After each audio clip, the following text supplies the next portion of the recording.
Hi friends, நான் தான் உங்கள் வினிபாலா. எல்லோரும் எப்படி இருக்கீங்க? நல்லா இருக்கீங்களா? சரி, வாங்க இன்னைக்கு கதைக்குள்ளே போகலாம். ஒரு நாட்டில் ஒரு அரசர் இருந்திருக்காரு. அவரோட அப்பா இறந்ததுக்கப்புறம் இவர் அரசராக பதவி ஏற்றிருப்பார். ஆனால் இவருக்கு என்னன்னா, சின்ன வயசுலேருந்தே இவருக்கு சில விதமான நோய்கள் இருந்திருக்கும். அதுக்காக இவர் பல மருத்துவ இதெல்லாம் எடுத்துக்கிட்டு இருப்பார். அப்போ மருந்துகள் எடுத்துக்கிட்டு இருக்கிறாரு. இருந்தாலும் அவர் என்னென்னா, கரெக்டாக அவருக்கு ஒரு 22 வயசு ஆகையில் நைட்டு தூங்கினவர் எந்திரிக்காமல் இருந்திருப்பார். என்ன அப்படின்னு சொல்லி பார்க்கல, அவர் என்ன பண்ணியிருப்பாருன்னா இறந்துருப்பார்.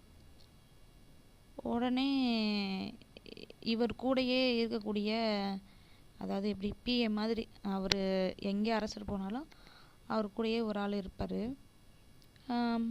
மக்களுக்கெல்லாம் என்னென்னா, எப்படி திடீர்னு நல்லா தான் இருந்தார், இவர் எப்படி திடீர்னு இறந்துருக்க முடியும் அப்படின்னு சொல்லிட்டு இவரோட சாவில் எங்களுக்கெல்லாம் சந்தேகம் இருக்குது அப்படின்னு சொல்லி என்ன பண்ணுறாங்க, அவரோட உடலை பிரேத பரிசோதனை செய்கிறாங்க. அப்போ 2 இராணுவ வீரர்கள் அவங்க தான் என்ன பண்ணுறாங்க, அவரை மருத்துவ பரிசோதனை செய்கிறாங்க. அப்போ அவர் காது இதுலெல்லாம் ரத்தம் வந்திருக்கா அப்படின்னு பார்க்குறாங்க. ஆனால் காதுலெல்லாம் ரத்தம் வரல. ஒருவேளை இவரை ஏதாவது சாப்பாடு வழியாக விஷம் வச்சு இது கொண்டிருப்பாங்களோ அப்படின்ட்டு அவரோட வாயில் ஒரு காயின் மாதிரி ஒன்று வைக்கிறாங்க. அப்போது அந்த காயினை எடுத்து பார்த்தா அந்த காயின் கருப்பாகி இருந்திருக்கும்.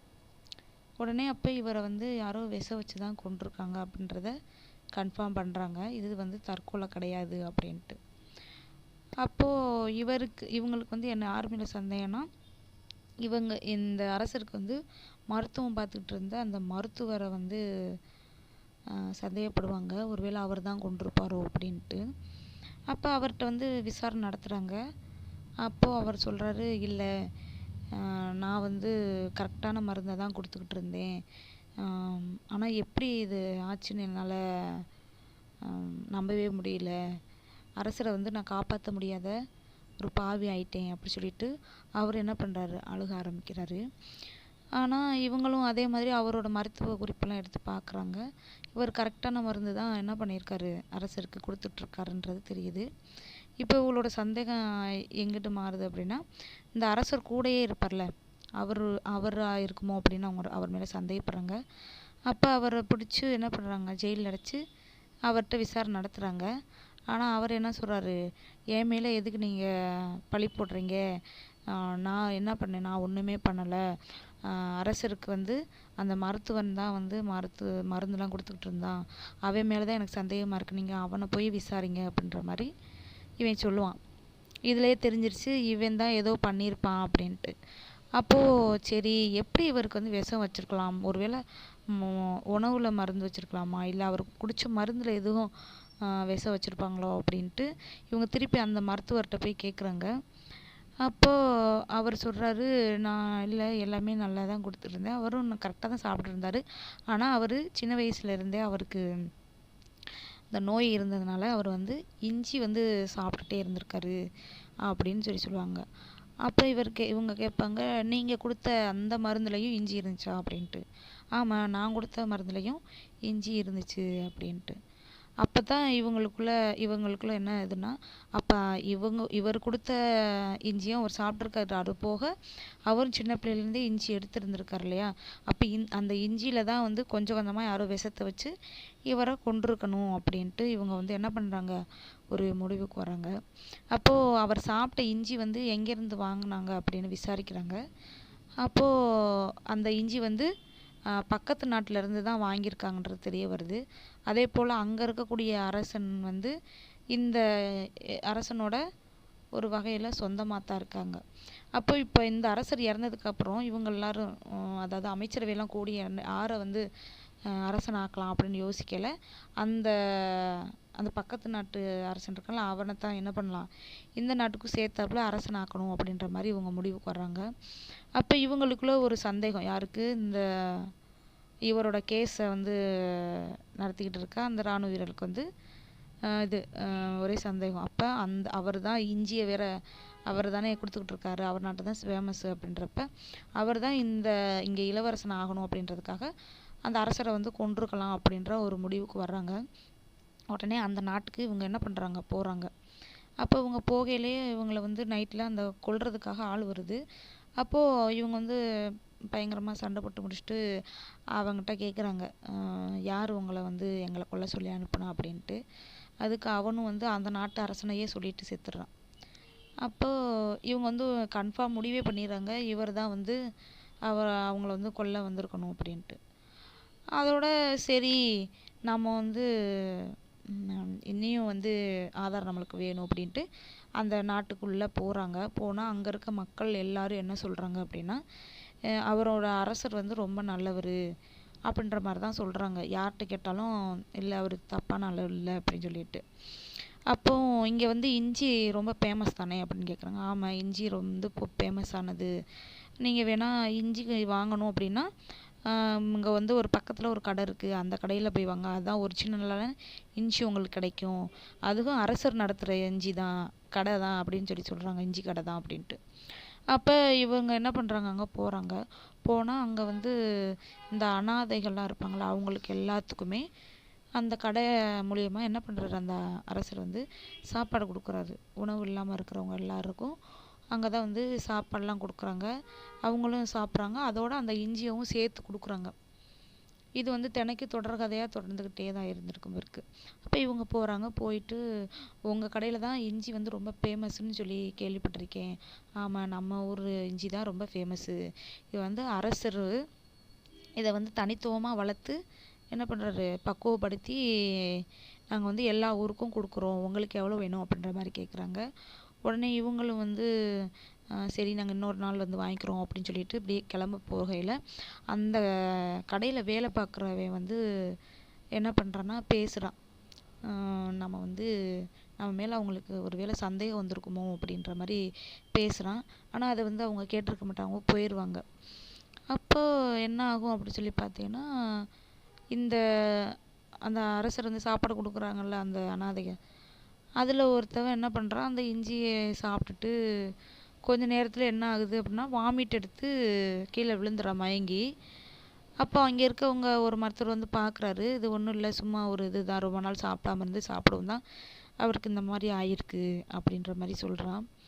சொன்னதுக்கப்புறம் சரின்னு விட்டுட்டாங்க. அடுத்து பார்த்தா இன்னும் ஒரு 2-3 பேர் அடுத்தடுத்து வந்து என்ன பண்ணுறாங்க, வாந்தி இதுமாக எடுத்து அவங்களுக்கு வந்து என்ன ஆகிற உடனே அப்படியே சுருண்டு விழுக ஆரம்பிக்கிறாங்க. அப்போ இந்த இஞ்சியில் தான் ஏதோ இருக்குது, இந்த இஞ்சியில் ஏதோ சேர்க்குறாங்க, அதனால தான் இவங்க எல்லாரும் சாகுறாங்கன்னு சொல்லிட்டு அந்த அனாதைகள் எல்லாரும் சேர்ந்து அந்த கடைக்கு முன்னாடி போராட்டம் மாதிரி நடத்துகிறாங்க.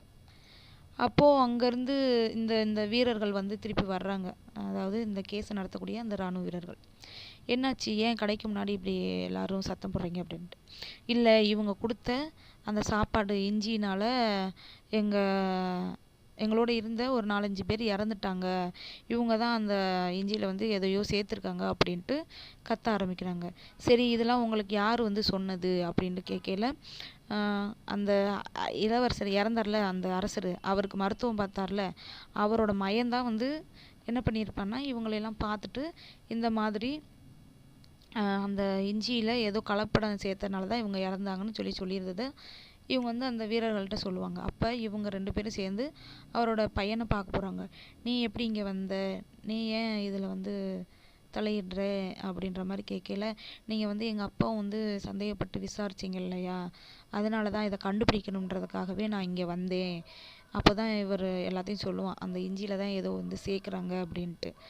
ஆனால் இந்த அரசருக்கு வந்து இந்த விஷயம்லாம் தெரியாது, இந்த கடையில் இருக்க இவங்க தான் வேலை பார்க்குறாங்க அப்படின்ற மாதிரி இவங்க வந்து அவன் வந்து சொல்கிறான். சொன்னோன்னே இவங்களுக்கும் சந்தேகப்பட்டு அந்த கடைக்கு வந்து அந்த கடையில் வேலை பார்க்குறவனை தேடி அவங்க போவாங்க.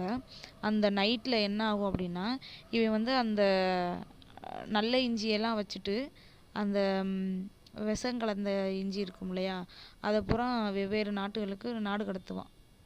அதாவது அரசருக்கே தெரியாமல் வெளியில் கடத்துறது. ஏன் அப்படின்னா எல்லா நாட்டு அரசர்களும் கொண்டுட்டு இவன் வந்து இது பண்ணணும் அப்படின்றதுக்காக. அப்போது சரி, அப்போ அரசருக்கு தெரியாமல் இவனா எப்படி இதை பண்ணுவான் அப்படின்றப்ப தான் இவங்களுக்கு தெரிய வருது. அதாவது வேற ஒரு நாட்டு அரசன் வந்து இவனை வந்து விலைக்கு வாங்கியிருப்பாரு.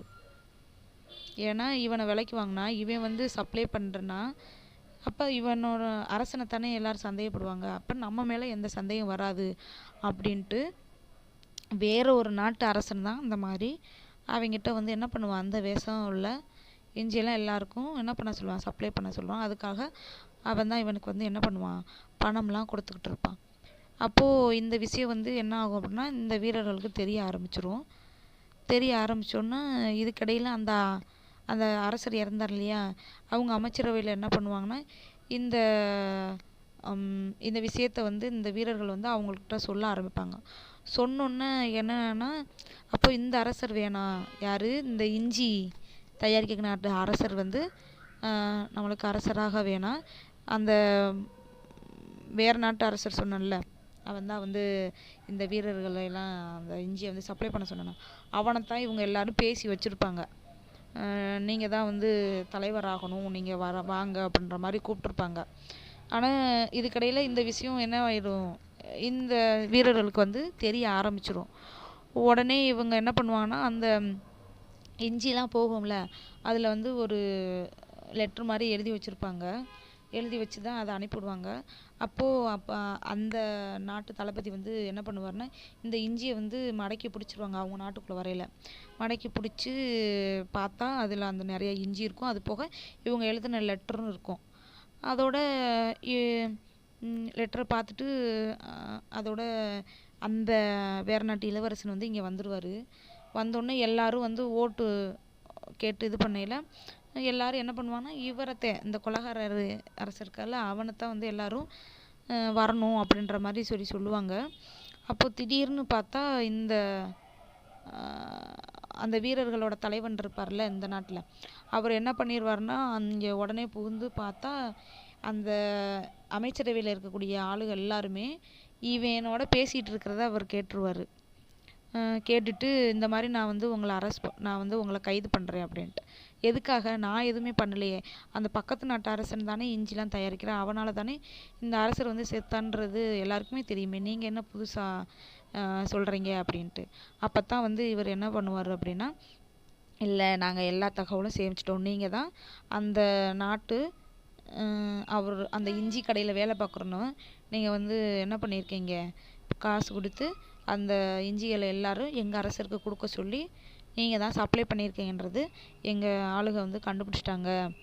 அது போக அந்த அரசரோட பக்கத்தே இருந்திருப்பார்ல அவனையும் வந்து இவங்க வந்து கொலை பண்ணியிருப்பாங்க. ஏன்னா எல்லாருக்கும் தெரிஞ்சிரும் அப்படின்றது, ஏன்னா இவன் உளறிடுவேன் அப்படின்றதுக்காக தான் அவனை வந்து கொலை பண்ணியிருப்பாங்க. அதோட இவனை வந்து அரெஸ்ட் பண்ண உடனே அதுக்கப்புறம் என்ன ஆகும் அப்படின்னா அந்த இஞ்சியை தயாரிச்சார்ல அந்த அரசரையே திருப்பி இந்த இதுக்கு, அதாவது இந்த அரசர் இறந்தார்ல அந்த நாட்டுக்கு வந்து என்ன பண்ணிடுவாங்க, அரசராக ஆக்கிடுவாங்க. ஓகேங்களா. இதை வந்து அந்த 2 தளபதிகளும் கண்டுபிடிச்சதுனால அந்த அரசர் வந்து என்ன பண்ணுவார், இவங்ககிட்ட பேசுவார். நான் வந்து எந்த தப்பும் பண்ணல, ஆனால் எங்கள் நாட்டு இஞ்சி வந்து ரொம்ப ஃபேமஸாக இருந்துச்சு, ஆனால் அந்த இஞ்சிக்கான மரியாதையவே என் கடையில் வேலை பார்த்தவன் கெடுத்துட்டான், இதுக்காக நான் வந்து உங்ககிட்ட மன்னிப்பு கேட்டுக்கிறேன் அப்படின்னு சொல்லிட்டு அவர் ரொம்ப இதாக பேசுவார். அதே போல் இந்த நாட்டுக்கு எந்த ஒரு துன்பமும் வராமல் நான் வந்து உறுதுணையாக இருந்து உங்களுக்கு வந்து ஹெல்ப்பாக இருப்பேன். ஓகேங்களா. அதே போல் நீங்கள் 2 பேரும் செஞ்ச இந்த சாகசமான ஒரு கண்டுபிடிப்புக்காக நான் வந்து உங்களை உயர் பதவியில் நிறுத்துறேன் அப்படின்ற மாதிரி சொல்லிட்டு, அதே போல் அந்த வேறு நாட்டு அரசனையும் கைது பண்ணிடுவாங்க. அவருக்கு துணையாக இருந்த இந்த நாட்டு அமைச்சர்களையும் சேர்த்து என்ன பண்ணிடுவாங்க, கைது பண்ணிடுவாங்க. ஓகேங்களா. ஓகே, இந்த கதை வந்து பிடிச்சிருந்துச்சி அப்படின்னா லைக் பண்ணுங்கள், ஷேர் பண்ணுங்கள், சப்ஸ்கிரைப் பண்ணி வச்சுக்கோங்க. ஓகேங்களா. நிறைய பேர் ஃபுல்லாகவே வந்து வீடியோ பார்க்க மாட்டேங்க, ஃபுல்லாக பாருங்கள். பார்த்தா தான் வந்து கதை எப்படி இருக்குது அப்படின்றது உங்களுக்கு வந்து தெரியும். ஓகேங்களா? ஓகே. பாய். Good night.